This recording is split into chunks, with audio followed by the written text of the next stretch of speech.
Hi guys, thank you for joining the live stream. Today we have author Aritra Ghosh Dastidar with us. Thank you Aritra for joining the podcast. Thank you so much. Uh, so today we are here at College Street, Kolkata. I am very grateful for this opportunity to be here with you. Thank you Aritra. So you recently wrote a book on the greats of Bengal, the greatest people Bengal has ever created. So first of all, why did you write that book? Why another book on these greats, these stalwarts, whom we kind of pretty much know about them somewhat already? Absolutely. So initially, I would take the pride that I am an Indian Yeah, by nationality and by birth. I am a Bengali. yeah, So it is my utmost beauty to be here at College Street, Kolkata, where we talk about College Street and Kolkata. yeah, So we all know that College Street is all about the books and the virtues which all Bengal had from a very long point of time. yeah. So for me, I felt that it is a very dire need of the state, or Okay, rather, the all Bengalis okay. should be knowing about the stalwarts of Bengal. Hmm. So how they are living in today's Bengal, and Right. the effect was because of the previous Bengalis who were working for Bengal and to make sure that Bengal remains a part of this Akhand Bharat, or rather the great nation which we belong to, that is of Yeah, India. yeah. So that's why this was the very motive or motivation, rather, I would say, behind writing this book. So I have authored this book named as Manishi Vichitra, and it's also co-authored by my professor, Dr. Kullan Chakraborty. Okay. Then, before starting the discussion about the people in the book, let's just get one thing clear. Are you a Bengali first or an Indian first? So I would say that I am a human first, Okay. not a Bengali, not Done. an Indian, but a human first. Yeah. Because as we all know, Rabindranath Tagore gave us the concept of Vishwa Manu. Yeah. That is, we are the people of the planet. Yeah. But when we are going towards a planetary denomination of a fellow human being, then we all can understand that the major boundary lines which we can draw, that is of our great nation, which is of India, or Bharat, rather, I would say. Yeah. So, first of all and last of all, we would die in the name of Bharatiya. Hmm. So that would be my final proposition when I am being asked whether I am an Indian or whether I am a Bengali first. Right. Okay then. Who are the stalwarts that you have talked about in your book? So okay, so Yeah. as we have proposed this book on the launch event Hmm. of Guru Purnima, so this is the book which is Manishi Vichitra. It's Yeah. written in Bengali. We are Okay. also working in the English version as well. Okay. So as we all can see here, so I have divided the book into three parts, which include the leaders of our spiritual movement. Then we have Okay. people from our education background, which talks about the academic qualifications which Bengal had Right. altogether. And apart from that, we also have our evergreen Shadhinata Songrami, that is our freedom fighters. Right. Okay. Then let's get through all those people. What new light have you shed upon their lives? Sorry. Let's get through one by one. What can you tell us? Things about them that we might have forgotten about them, or did we never knew that you first stumbled upon while writing this book? Absolutely. So, as we all can understand, you initially asked me about the question whether I am a Bengali first or whether I am a Indian Yeah. first. You could see in the cover of this book Yeah. of Manishi Vichitra, you can easily understand that there are three colors, tricolors of India, Yeah. and this represents, and you also can argue that it consists of a base color of Nil Shada, that Yeah. is of white and blue, Yeah. which is of the Bengali one. So Yeah. altogether, so as you can see here in the very first pavement, you can see the spiritual leaders Yeah. of Swami Vivekanand, of Sri Ramakrishna Paramhansadev, and apart from that, we also have Ram Prasad, Right. who was one of the great spiritual leaders in the Kali Shakti Aradhana. Hmm. They are being colored by the color of Can you saffron, because move the book a little this way towards the yeah. yeah. Yeah. Is it visible now? Yeah. Uh, So as you can see, the spiritual leaders have been colored by the color of satisfaction and the color of altogether and most pervasive, Hmm. that is of tyag. Right. People know how to devote their lives to the nation, to the gods. So Yeah. that's why they have been colored as saffron. Okay. Next, we all can understand when people from Bengal, when educators from Bengal are being seen or stamped and being lathi charged by the Bengal police today, Yeah. because of their academic qualifications and many other sort of things. So Yeah. we can see there is a diminution of the shiksha, of the education which we are having right now in Bengal. So Yeah. that's why I have portrayed them in the color of white, because shiksha can't have any color in it, Hmm. because education cannot have any color within it. So Hmm. that's why they have been colored as white. Right. And lastly, as you can understand, it shows in the last pavement, it shows the last color of our tricolor, which is the green, the evergreen freedom fighters, without whom we couldn't even stand today, without whom we can't even talk today, without whom we can't even breathe in this air of India. Yeah. So that's why I have incorporated the whole India, the stalwarts of India, rather I would say, into this book, which is of Bengal, Right. which is in Bengal. Right. And have we done any injustice to their memory? Have we misunderstood them or misrepresented them, or have we forgotten about some of them? Absolutely. So, for 50 years or so, during the left rule or many other times of the after the independence, we have seen that there has been a um, uh, deliberate what I would efforts has been taken to make sure that we can wind our brains in such a way Hmm. so that all these people, all the stalwarts of Bengal, all the stalwarts of India, I would say, have been diminished and been reduced to rubbles, Hmm. and we right now can't even know, we cannot even understand who they were. Hmm. When we talk about any of the stalwarts, we are, most of us would argue that roads, the streets have been named after them. Hmm. People know that there are places known as APC Roy Road, there are places known as SP Mukherjee Road, Yeah. but people from our generation, from people of this Kolkata, who reside in the name of College Street, Yeah. people also can't even remember the full name of those person. Yeah. So I felt it's my effort, it's my long stand motivation was that to make sure that we should be remembering these peoples into our hearts, into our minds, into our memories. Hmm. It has to be implemented. Hmm. That's why this book is being written. Do you think there has been a general cultural decline in West Bengal as well? And if so, has that been because we forgot those stalwarts, or they are two parallel events that have gone hand in hand? The forgetting of our stalwarts So and there, losing our culture. I got your question. So basically, I would say that there is a dichotomy on these Hmm. issues. On one hand, when we are equating them with many other street, just now I talk about the different names of the roads and street. We Yeah. also know there are streets name as Lelin Shoroni, Yeah. Amherst Street, and they have been equated to many of the intruders, of many of the people who were outside of Bengal, of outside of India, Yeah. and they didn't have any imposition. They didn't have any struggle in Bengal or altogether India, as I would say. Yeah. But the thing is that they have been equated to them. So the question was whether it was a deliberation to make sure that they have been forgotten or not. Yeah. So yeah, it was a thing. It was made sure that we should have to forward them all. Otherwise, we would see there is a continuous decline in the culture of Bengal, the Hmm. academic culture of Bengal, the intelligentsia of Bengal. Hmm. We can easily understand that there is a complete brain drain right now going into the Yeah. hearts of Bengal, or rather, I would say Kolkata. Yeah. So that's why the most you can easily understand, see the economics of the thing.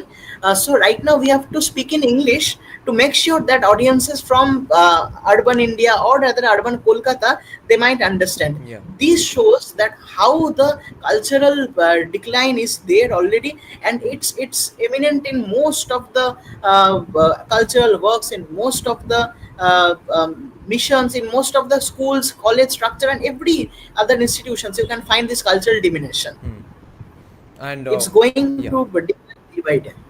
and what do you think are the further negative effects, the second order, third order consequences of losing a culture?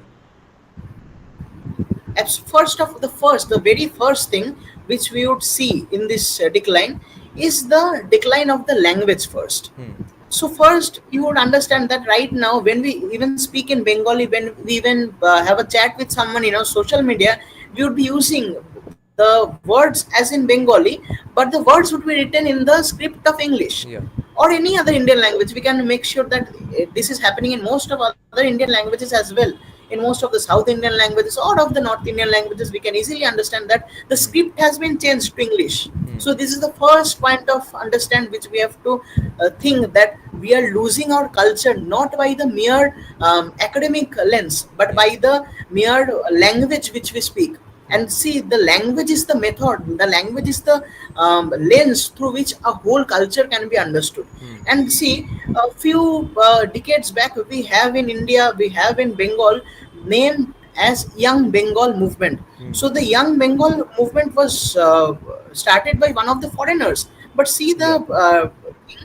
that Young Bengal was one of the key proponents of Swaraj in Bengal. Yeah. They talked about independence movement. They talked about the violent freedom struggle, and Yeah. all those have been diminished. For Yeah. today, when we are talking about today's Bengal, what we talk about Bengal of today, today's youth of Bengal, all about the union rooms which are being used for heinous crimes, for rapes and other such kind of horrific things Yeah. which we can't even think of. These are the elements of the institutions which have been revered for years, for decades. Yeah. But see today's Bengal, Yeah. when we talk about today's youth of Bengal, it's very pathetic. It's very Yeah. heinous. What led to this decline?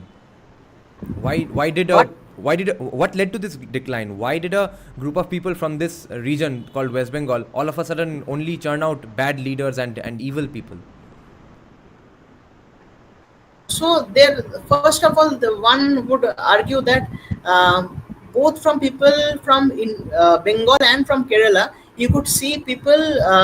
They are the most intellectually prime in their state, Hmm. but there is no sort of industry or no sort of business opportunities in their own land, and you Yeah. could find a Bengali community or a Malayali community outside of their own state, that is Yeah. of Bengal or of Kerala. Yeah. So can you understand why the thing is happening? Hmm. See, the most thing revolves around the HR, the human resource which we Hmm. have already have in these two regions. Hmm. So that was made sure in such a way. See, there was two other point of thing that I would come into. Yeah. See, the first point is about the intellectual and cultural thing.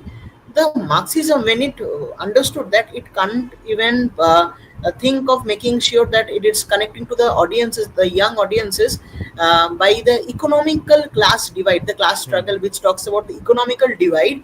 They shifted their Marxism because of the rise of middle class. Hmm. The overall fallacy, the logical fallacy was already popped out, and people could easily understand that these Marxist theories are basically thus myths, are all sort of ideological and ideal sort of things. Yeah. So they shifted this Marxism from a economical standpoint to a cultural Marxist Hmm. standpoint. So they shifted to a form of cultural Marxism, where they made sure that people from the higher cultural spectra has to be overturned by people from the lower cultural strata, in sort with aligned to their with alignment to their form of Marxism. Yeah. They started this form of cultural Marxism, Hmm. and gradually we could see that the overall cultural pattern was made sure in such a way that they would work for the commoners, and any culture can't propagate without the commoners, without the fellow audiences of the who are of mass, not of the class. Hmm. So this cultural Marxism hefted us in such a way that Bengal slowly towards the leftist narrative. Yeah. And also we could argue with the help of Sir Tathagata Roy, who had also made the foreword for this book Manishi Vichitra. I see. He always talks about a term called Bengal leftism. Hmm. So there is a sort of aristocracy in mediocrity. So people Hmm. have this flung of mediocrity, and people love this mediocrity Hmm. because it talks about the commoners. So there is a Yeah. romanticism about this mediocrity. Hmm. So that's where the point starts. And this is not only of the communistic mentality, rather I would say it started from the very beginning.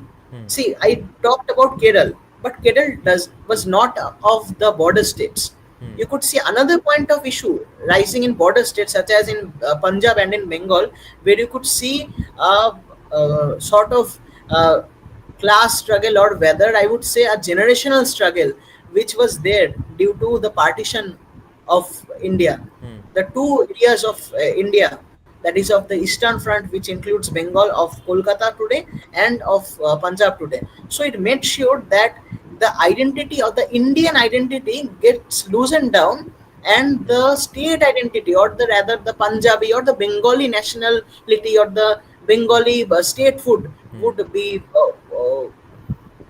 over overshadowed in such a Hmm. way so that people from Indian nationality could make sure that they would always talk about a nationality of Bengal or a nationality of Punjab, Hmm. and like this. Like this, we can see that it was a deliberate effort was made from both the British government, and after that we could see in the communist government, and that's why this has led to the cultural decline of Bengal. Hmm.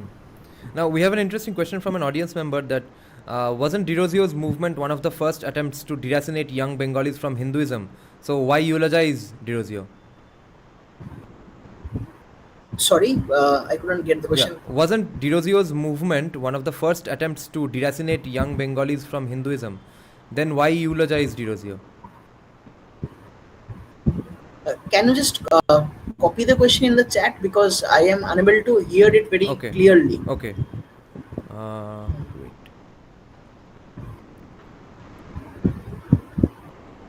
Let's. No, actually, the WhatsApp will open on this screen. I'm not using StreamYard right now, so I can't open it on the screen.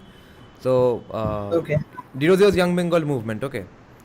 The audience member is saying that since the can you see the screen from your phone? If you open the live chat of the Okay. video, Okay. Okay. Okay. I can. I can. I can. yeah, I check can. out Let Moinak me. Let me open. The, Bhattacharya's comment. Two comments by Moinak Bhattacharya. Okay.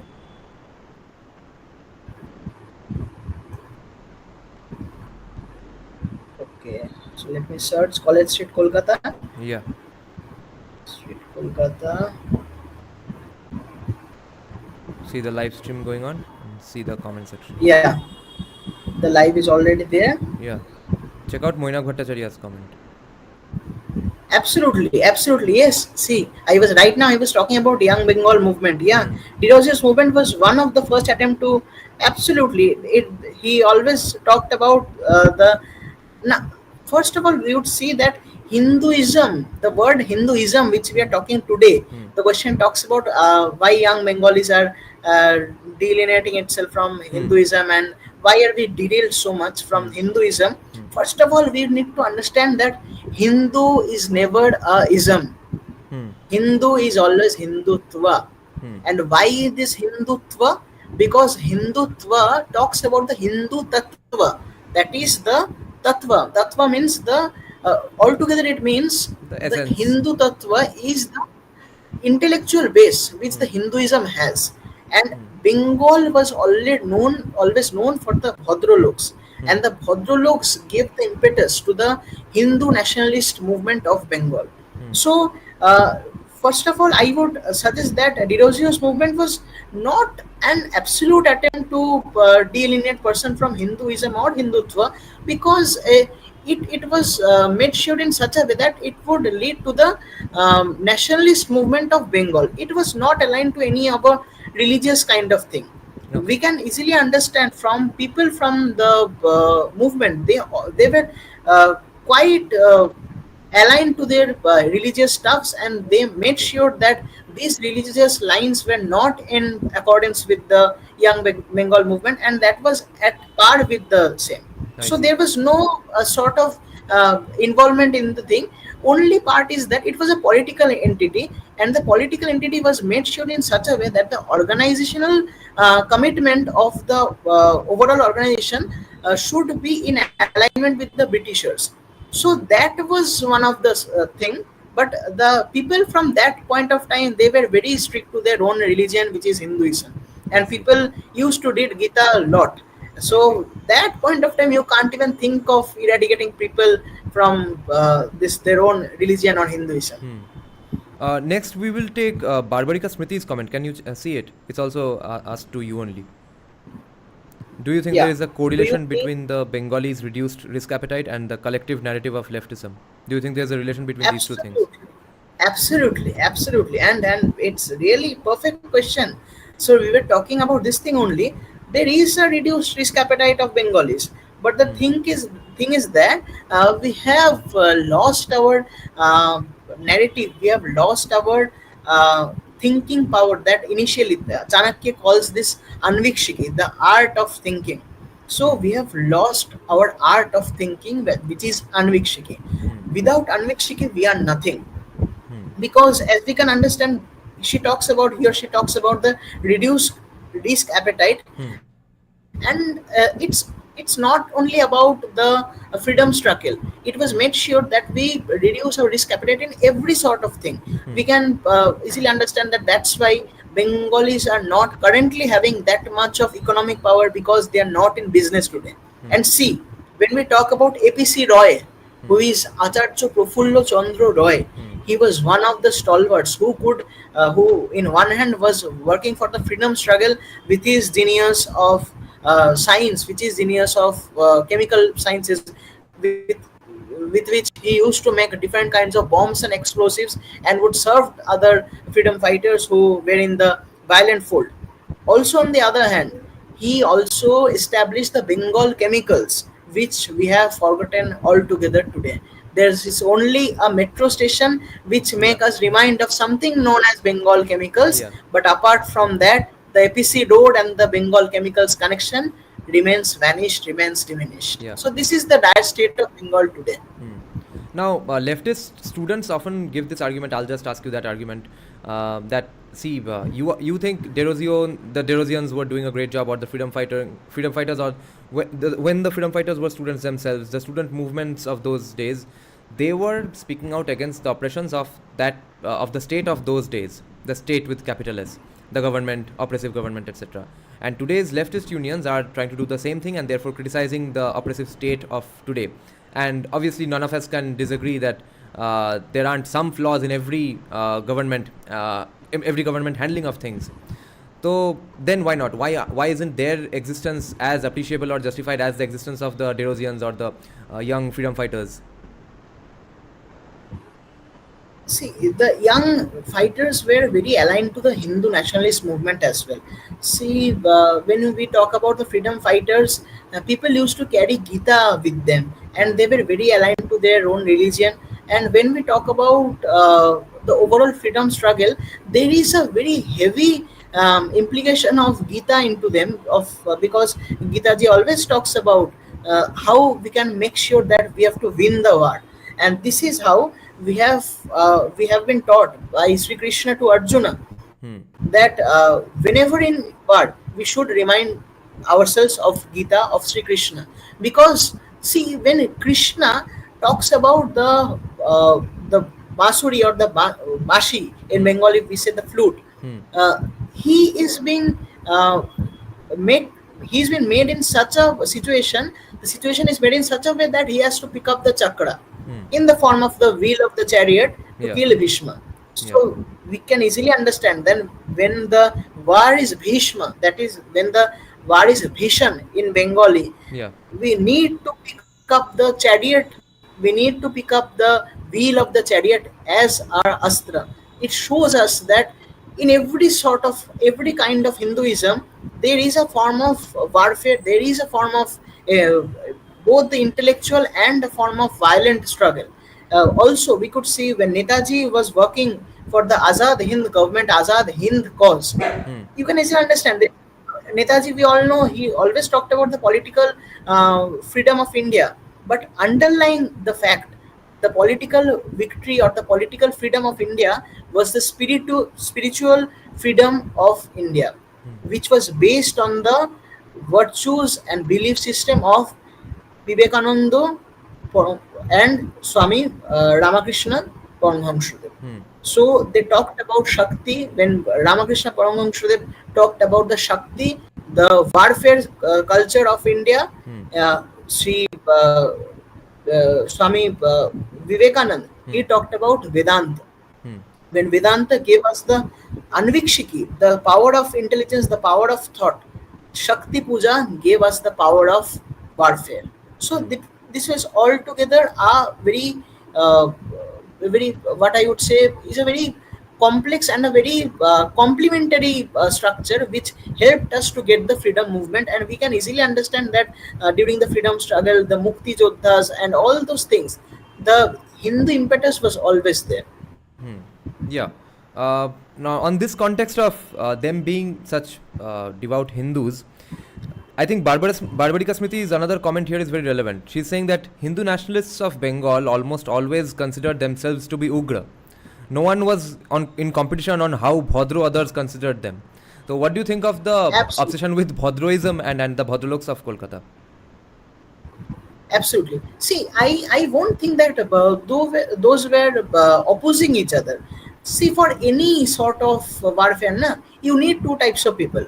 You need one who would be a bit extreme in nature, and the other one you would need the pacifist Hmm. form. Yeah. In Bangladesh today also, when people are burning the libraries of Bangladesh named after Sri Indira Gandhi, Hmm. the Bangladeshis are well aware of the fact that they are having two types of mob. One mob is for the street, and the other mob is for whitewashing all those elements Hmm. to make them ensure that all sorts of violence is being done, and it is made in such a way, so that it is whitewashed in such a way so that people can easily forget all those memories. So this is the mere fact that you need two types of people always. You need, as we all need the sword for fighting, we also need the shield to protect ourselves. So Right. there has to be two sorts of elements to win a war. Right. She has another interesting question. She's asking, were there anything called Islamic nationalities back then? If we had Hindu nationalists and Bengali nationalists, were there Islamic nationalists as well? No, at that point of time, the Islamic fold was not having any sort of intellectual backup. As I was talking about the Anvikshiki, Yeah. and they were not so Bhadro log. Hmm. And we all know that that point of time, people considered, many stalwarts of Bengal termed Hinduism to be a religion of the Bhadro logs. Hmm. So that's why we can find that there was no academic or intelligent backup for the Muslims to give them the idea of Islamic nationalism. Hmm. At that point of time, at one point of time, even Rabindranath Tagore was also not willing to give away Bangladesh as another nation. Yeah. So because it was the base was absolutely of Bangla, the base was absolutely of Akhanda Bharat. Hmm. There was no sort of Islamic nationalism at that point of time. Hmm. The Islamic nationalism was injected in such a way that was done by, initially it was done by Jinnah, but later it was hijacked by Sudavarti, Hmm. who is the butcher of Bengal. Yeah. So he made sure that the mob, that see, the intellectual backup was given by Jinnah, Hmm. but Sudavarti knew that for to make sure that it is working, that to make sure that Bangladesh is getting a real structure, a real political structure, he need the form of organizational power, that is of political power, that is of muscle and power. Hmm. He need the muscle and money. Hmm. That was the point Suravarti went for, the muscle and money power. Hmm. When Jinnah gave the intellectual backup, Suravarti gave the bold, or rather I would say the infamous butchering of Hindus and other elements of other religions, to make sure that people can't even resist. Hmm. It was made sure that the government structure was absolutely filled with Muslims, so Yeah. that they can propose an idea of Islamic nation, that is of Bangladesh as of now. Hmm. Aritra, have you read any of the Muslim stalwarts of those days? The late 20th century ones. I mean the 20th century ones. Sir Syed Ahmed Khan, Syed Amir Ali, Nawab Salimullah Khan, etc. See, when we, yeah, I can understand your question. See, when we talk about the Indian context Yeah. or the South Asian context, we can easily find the elements of Syed Samir Ali and many other poets also writing about this kind of virtues of Islam and how Islam would made the Khilafat movement, and Yeah. Gandhiji also supporting the Khilafat Hmm. cause and making all those stuffs. But in Bengal, we would see another type of story jerking in. Hmm. We could see Kaji Nazrul Islam, Hmm. and it's Islam. It's not Islam. Hmm. So see, this is how the thing works. It's Kaji. It's not Kazi. It's Kaji Nazrul Islam. Hmm. So Kaji Nazrul Islam always talked about Shema Songit. Hmm. So see, you can easily understand they didn't even miss their cultural lineage from the ancient history of Bengal or of India. And I have mentioned in my book that Ramesh Chandra Mujumdar, whom Yeah. we have all forgotten altogether, Hmm. R.C. Mujumdar was one of the key proponents of the ancient history of Bengal, Hmm. and he made sure that it has to be there, because Bankim Chandra once said that বাঙালির কোনো ইতিহাস নাই. Hmm. So in the English, that Bengalis had no written documents of the history of Bengal. Hmm. So Ramesh Chandra Mujumdar take the baggage of carrying this history and made sure it has been written in such a format Hmm. so that people can't even think of any other identity of Islamic identity or any other sorts of identity, Hmm. to make sure that there is another line of wave to promote a Islamic sort of thing. Hmm. This is a very I would say it's a very late recent phenomenon that people are thinking about the Banglastan or the Islamic concepts of Mughalistan or of Banglastan, as I Hmm. would see. That's mostly because of the number game. Hmm. See, in democracy, it's all about the demography. Yeah. And as the demography is changing, you could see there is a form of converting the non-believers' land to be of the believers' land. Hmm. Right. That will hurt to that Islam Yeah. concept. What I am trying to say. Yeah. We have an interesting audience question here that Kazi Nazrul Islam was a great Shakta poet. Otherwise, how could he compose a song like Kalomer Paer Talay? Do you think he was a great Shakta poet, Kazi Nazrul Islam? Absolutely, absolutely, absolutely. This is a perfect thing. He was a great Shakta poet, Okay. and not only of a Saumya Shakta root.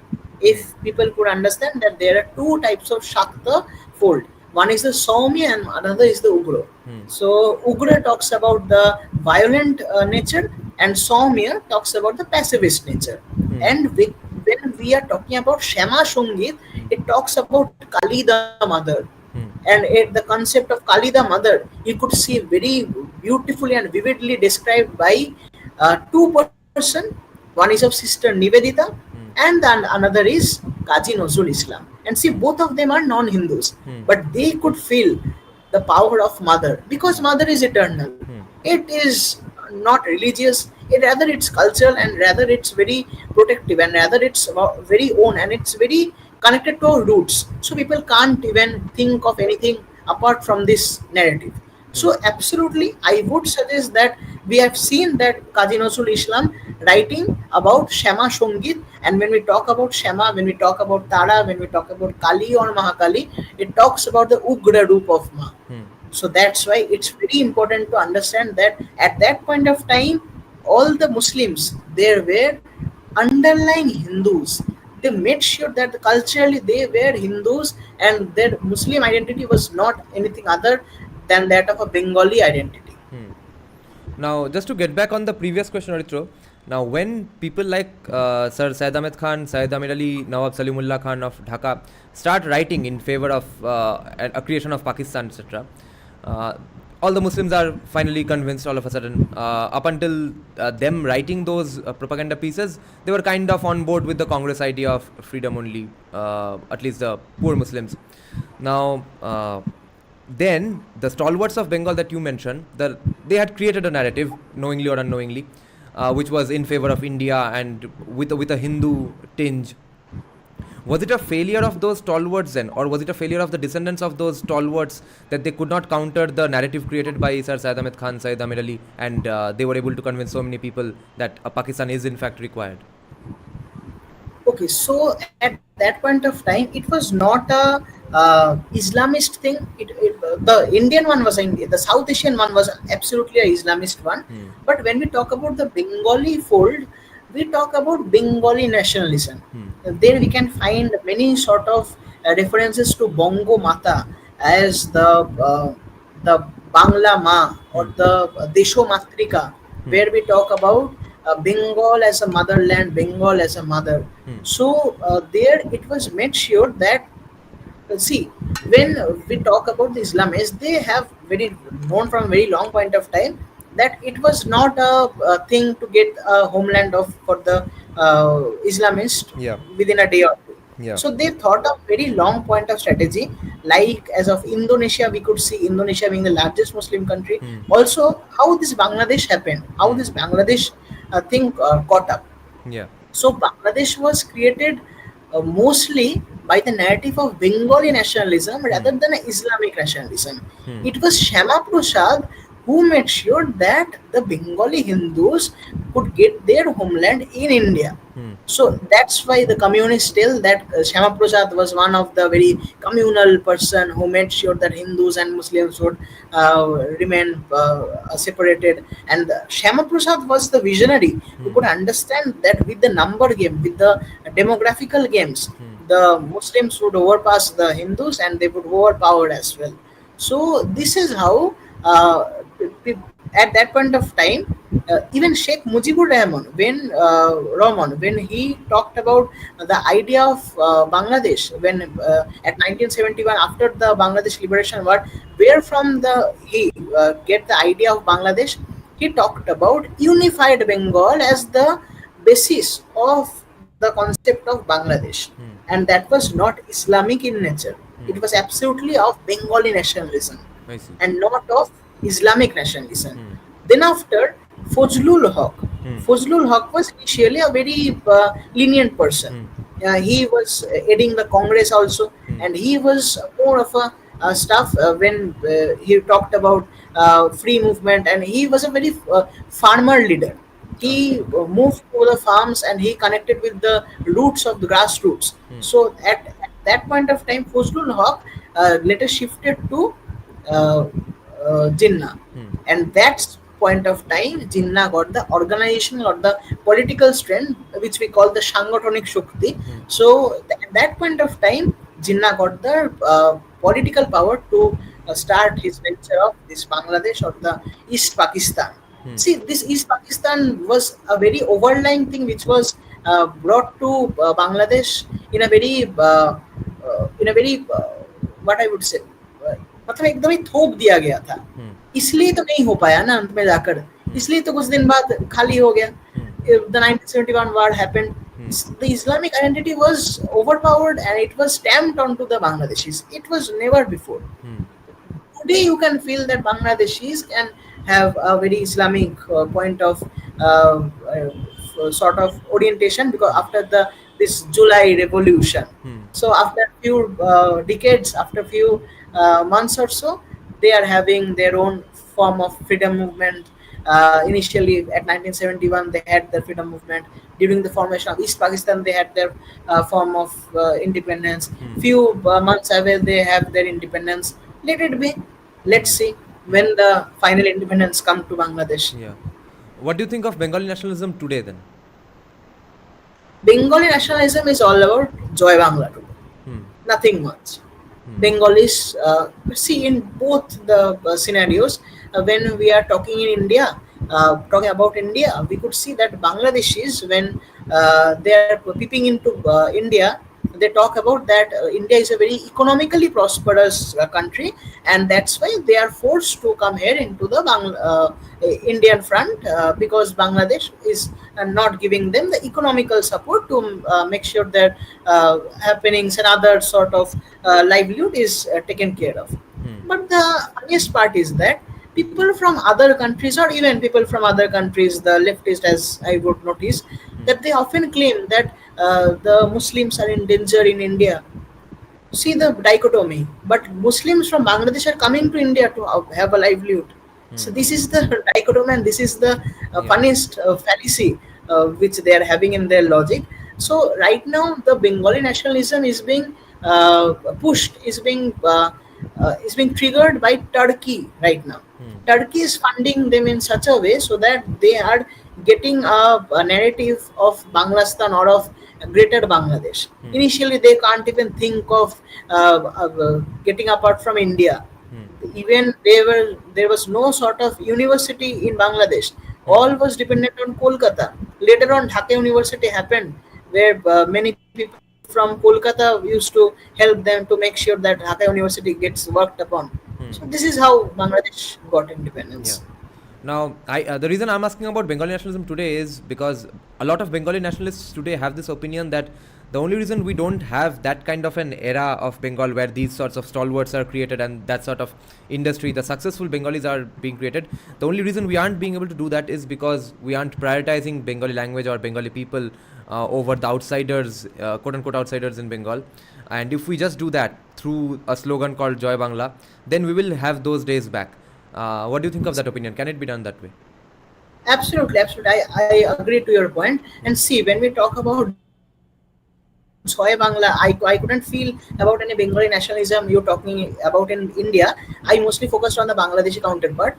But see, when we talk about the Indian narrative of Hmm. Bengali nationalism, it's mostly about Joy Bangla, and it counters only Hindi imposition. Hmm. It never counters the Urdu compensation and the imposition which is happening in Hmm. many parts of Kolkata. Hmm. In few parts of Kolkata, you can't even see a poster, a hoarding in Bengali Hmm. or in English or Hindi. Hmm. In few posters, I can't even read what's written there. Hmm. So, and we are talking about Bengali nationalism, Bengali pride, Bengali Bhasha Andolon, Hmm. and every other thing.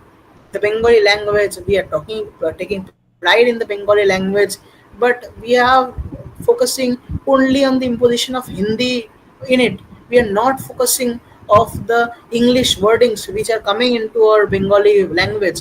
We are slowly, even we can't even spell a single sentence without an English word in it. Hmm. So this is how the Bengali language is right now. Hmm. Also, when we talk about the social media, every time you open a social media account of any of the Bengali, you could see a page, a post, everything written, something written in Urdu, Hmm. something, and you could understand. See, when we talk about the hawk, Odhikar, Hmm. many words are there, many words. Hmm. People right now use many nationalist portals, many nationalist media platforms use the Yeah. word hawk. Yeah. But see, we have lose our word of Odhikar, which Yeah. is the right, Yeah. as in English. So Yeah. we have lost many of the words, and slowly but Yeah. gradually we are moving towards the Urduization of this Bengali language, and Hmm. we can't even think of losing our Bengali language without this Joy Bangla. Yeah. How we can Yeah. get ahead of this? Now, the Bengali nationalist would say that the way to solve this situation is to increase reservations for Bengalis in government jobs. Then we will have the great days of Bengalis back because then only Bengalis will be running the state, I guess. What do you think of that solution? uh, Sorry, actually I was mostly looking into the chat, and Okay. one person Yeah. got a very mimical wording of it. uh, Voishali is talking that Joy Bangla is Yeah. conjunctivitis. Yeah. Absolutely, this is the Yeah. point, this is the point. And it's very contagious. Hmm. As it is conjunctivitis, absolutely, and we could find many other similarities with this Joy Bangla and conjunctivitis. And Hmm. see, this Joy Bangla narrative was initially used during the Bengal liberation movement, Bangladesh liberation movement. So that was the point when Joy Bangla was actually used. And Joy Bangla got connected itself to our current political entity of Trinamool. And this is and most of the thing, when we talk about this khela hobe and all other wordings of other of hooliganism, of fanatism Hmm. in Bengal, all of the roots can be found in Bangladesh. Hmm. The original, even in most of the WhatsApp stickers, we could see the khela hobe symbol or the meme of the khela hobe, and that was where the person is moving his hand like in a world.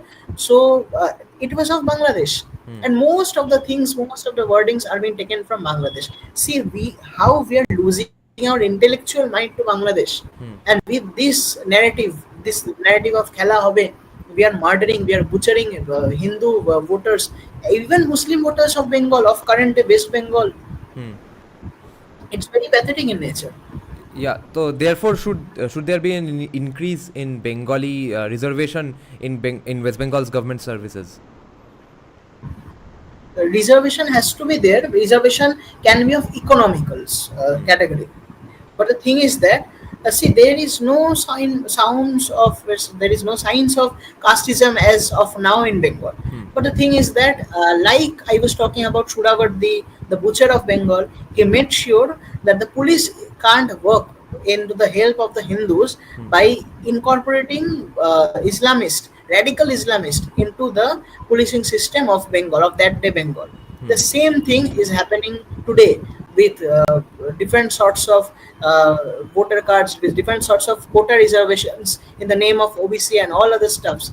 And it is being made sure in such a way that the government machinery is more or less 70 to 50% of the machinery of the state machinery of West Bengal today currently goes to the hands of the Islamists. So the power structure is into their hands. Hmm. See, when as the urban Hindus or of the rural Bengal, when we talk about the Hindus, they are talking about a sarkari nokri, or in Bengal, the sarkari chakri. Hmm. So the government job can be given to a person. I got the point.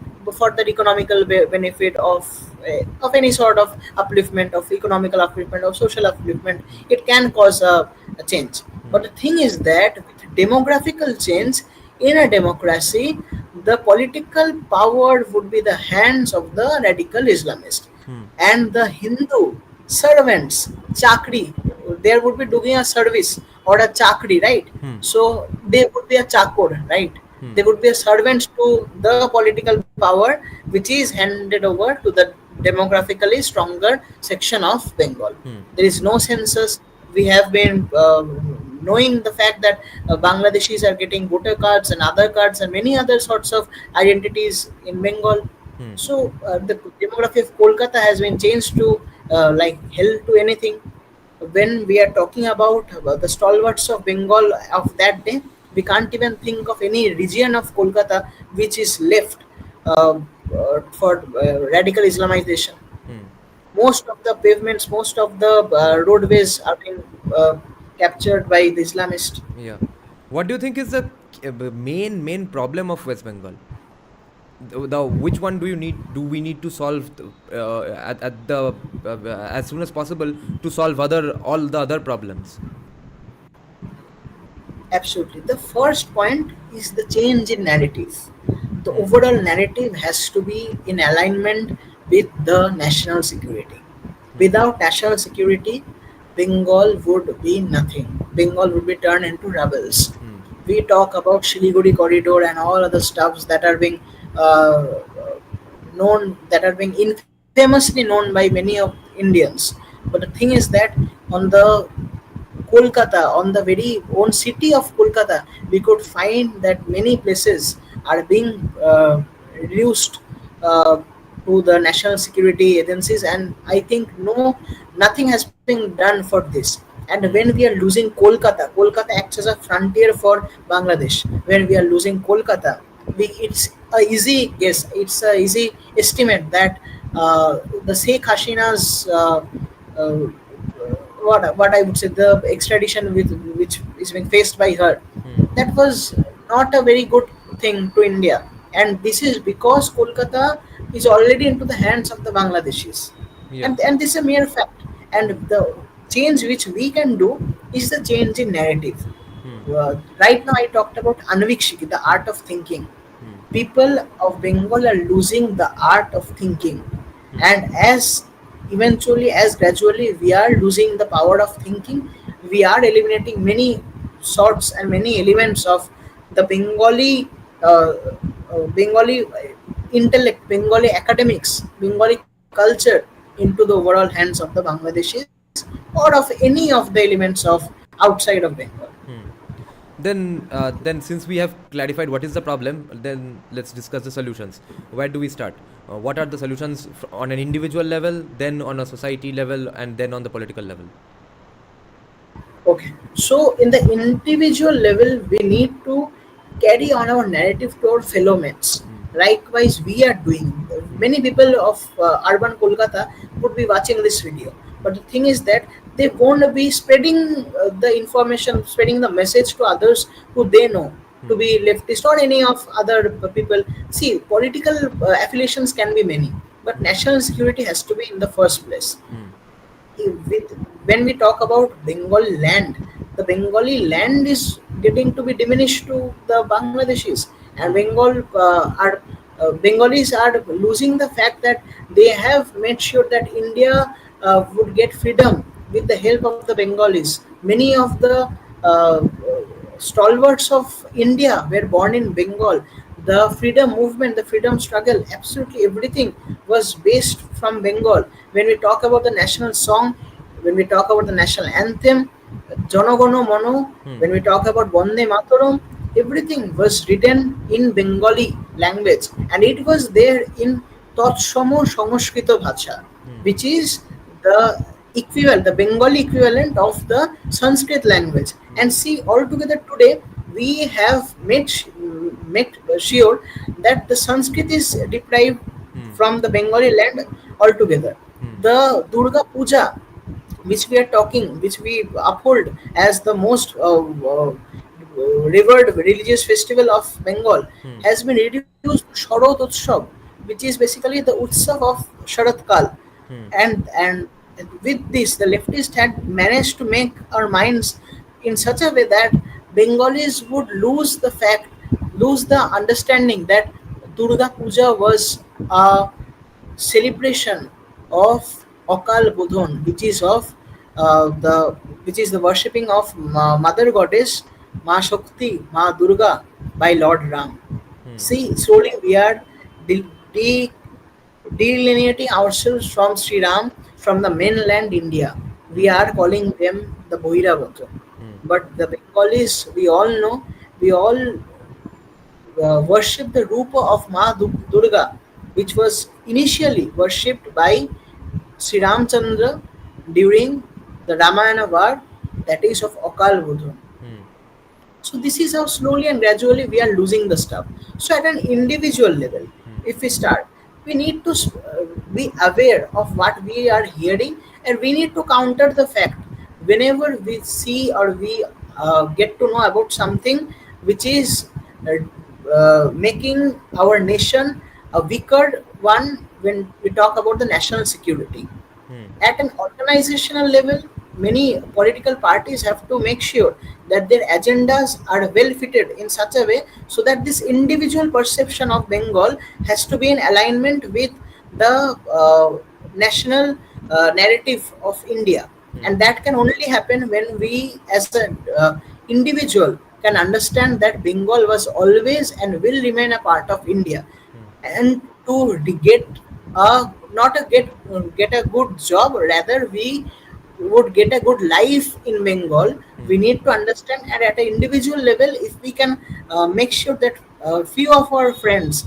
few of our relatives, if we Hmm. talk about the current dire state of Bengal, if we can spread this message which we are hearing today in this channel also, this would be a great fact. And on the other hand, when we talk about these, we have to always remember, and in our understanding, in our sharone monone, in our smriti, in our memory, Hmm. and in our work, we have to remember the spiritual leaders, the leaders of academia, and the leaders who gave us freedom, that is the freedom fighters. And that's why we have always talked about in my book Manishi Vichitra how these leaders and their works were important during the overall Bengali lineage of current Bengal. Hmm. So these are all the methods by which we can make sure that Bengal is on the right path of the critical zone right now. What about the politicians' responsibilities? What must we expect from them, and what must they do? See, we can expect nothing from politician. This is the very first thing, Hmm. and this has to be kept in our mind that Hmm. we as an individual, if we can't grow ourselves, then we can't. In one of the famous quotes we see that people get the leaders whom they choose and Hmm. whom they deserve. Yeah. So if we talk about the political leaders, they are all reflections of ourselves, Hmm. of what we are, of what we want. When we talk about many of the schemes such as Lokid Vandar and all those things, people tell that people get votes because of that. Not so. I would say that is not so like that, Hmm. because in many places where Lokid Vandar is a thing, BJP is getting the stuff. So how this is happening? See, at an individual level, we need to understand what our major issues are. Hmm. In a many of the in during times of war, we have seen people telling in other states of India, आधा रोटी खाएंगे इंदिरा को लाएंगे. Hmm. See, people were thinking of आधा रोटी खाएंगे, but still they would think of Indira ko layenge. Hmm. And that is, I think that is mostly because people at that point of time, though they were not getting enough food to live, they were having a conscious decision of the national security. Hmm. And the same thing happens today also. When see, if we ask ChatGPT also Hmm. how we could make sure that a generation, that a jati can fail, all the elements, all the things which we are needing to destroy a generation, to destroy a jati, is there in the Bengali current scenario. Hmm. We could see that many of the uh, lands that were beautifully held during the independence period, all those have been captured. And on the other hand, the Hindus of Bengal, the Bangali, the original Bangali, they have loosened their way to social media, to any of a type of entertainment that they feel that is good for them, Hmm. and they need to think what is good for the nation. So at an individual level, we need to grow first. Later on, we can point our fingers to the political parties or the political entities. Hmm. See, when we grow as a nation, we think of some icon and some iconography. Hmm. So the iconography has to be made in such a way so that people like Netaji Subhash Chandra Ghosh can be revered in today's Bengal, and that shows how a neta has to be. Hmm. That's why he was named as Netaji. Hmm. So this is how we should idealize person from that fold, and slowly but gradually this will happen, because you can't expect from BJP to topple this government with a president rule or so. Many people from BJP have claimed that this is not against their belief system Hmm. to guide a president rule into Bengal. So we can't even think of president's rule, and we see also we have to understand that we can't even expect that leaders from outside of Bengal will come and save us, and Modi will come, Amit Shah will come to save us. No Hmm. one is going to come. We Hmm. ourselves have to stand out and make sure that these things works. Hmm. Now we have a very interesting question from a Bangladeshi viewer. He's saying Hmm. Bangladeshi Bangla is dynamic, but West Bengal's Bangla is too conservative.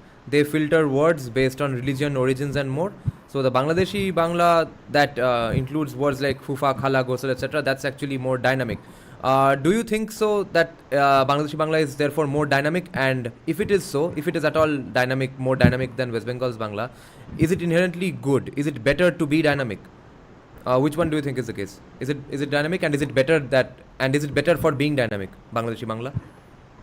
See, both the Banglas are dynamic. Every language is dynamic. Hmm. For the Bangladeshi viewer, also, I am trying to say that they are suffering from a language deficiency because of Urdu, because of the Persian language, because of the Arabic language. And in Kolkata's Bengali, there is a gradual decline in the Bengali because of the English phenomenon. Hmm. So we need to understand why and how this language dynamics is playing a role. Hmm.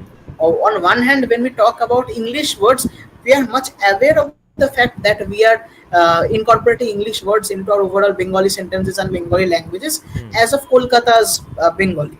And when we talk of Bangladesh's Bangla, it's not absolutely dynamic, and it's incorporating words from other language, and Hmm. slowly but gradually they will lose their own language, they will lose their own identity of Bangla. Few days later on, they will be having an identity which is mixed Arabic, mixed Urdu, mixed Persian, Hmm. and a few elements of Bangla in it. So Hmm. that would not only decrease their value and vigor, that would also reduce them to a sort of nationality which is very hybrid and it's very cosmopolitan, so that original uh, asmita, original virtue, original land of Bengal gets diminished. Hmm. We have one viewer saying that asking, do you see any glimmer of hope in Bengal, or is it just a facade? See, for any change, na, you need a ray of hope. Hmm. In Bengali also, Hmm. when Rabindranath tells that when the clouds are the darkest, there is a ray of hope in the lining of the clouds. Hmm. So we need to have a hope. We need to make sure that we will make the change. Hmm. And when you can't hope from others, let's hope from ourselves first. Hmm. Let's begin with us. Let's begin with the mere understanding, the mere readings, the mere learnings of different literatures. Let's just move on to books which are written in Bengali, which showcase the national pride of Bengal, and that's why these books are there. And Hmm. this is not only my duty to offer such books, Hmm. it's all the reader's perspective which will help us to guide through the dark period of Bengal. Hmm. And see, when we talk about the political change, it's not about the uh, of the political change as others think about. Hmm. It's about the reflection of the social change of which we are having. Hmm. So if there is no social change in Bengal, then we can't even find any political change in Bengal. Hmm. So the social change at an individual level has to be first. We need to talk, we need to understand, we need to discuss, we need to read such kind of books which talks about the different Manishi of Bengal, the vivid and descriptive culture of Bengal. Hmm. Okay, just for the last few minutes, we will discuss a bit of politics. Do you think a social change can happen in Bengal by 2026, which will lead to a political change in Bengal in 2026? And will that help in bringing back the era of stalwarts in Bengal? No, I don't think any political change would change the social one. Also, it was, and for that you need 34 years of rule Yeah. to change the overall thinking pattern of the land. Hmm. So, with when a political change is there, then you can go for a social change with the political state machinery. Hmm. But otherwise, I would say the social change is the major driver of any political change, Hmm. because our India, in this land of Bharat, we can find there is no form of revolution. Rather, we have always revered evolution.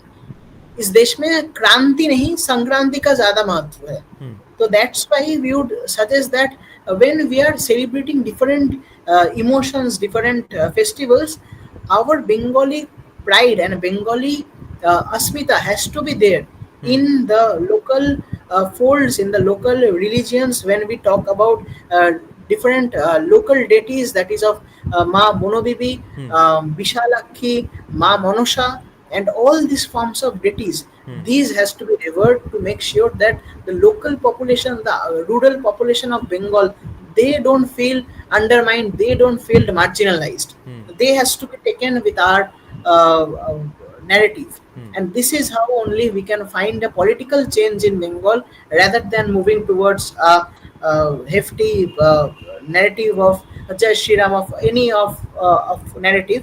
But we have to understand what are the meaning of the word Jai Shri Ram is. Hmm. Jai means the praise, to Shri and Ram. Hmm. Shri identifies the samriddhi, the wealth, the prosperity, Hmm. and Ram identifies the dharma, the Hmm. righteousness, the belief systems, and the moral values. Hmm. So, altogether, when we are telling Jai Sri Ram, we are praising the prosperity and the moral values we have within us. Hmm. So that's how we can find a Ram Rajya. When we talk about Ram also, Hmm. when we can easily understand, few generations back, people were having names such as Ram Mohan, Hori Yeah. Ram, Ganga Ram, many other people having, Bengali people having names starting or ending with Ram. Hmm. And Yeah. many places of Bengal also, in Bakura also, we can easily see that places named as after Ram are revered. So we need to understand, we need to remember all those places. Otherwise, after few days only, we can find there is a change in the name of the land. And just as Bangladeshis are feeling that their language is very dynamic and they're losing their own identity, few days later we will also feel the same, that we are very dynamic society and we will lose our own Bengali identity. Hmm. Now we have two very interesting questions from the audience. First is, do you think social change is possible with this accelerating brain drain? If the brains leave, then how will social change happen? Yes, absolutely.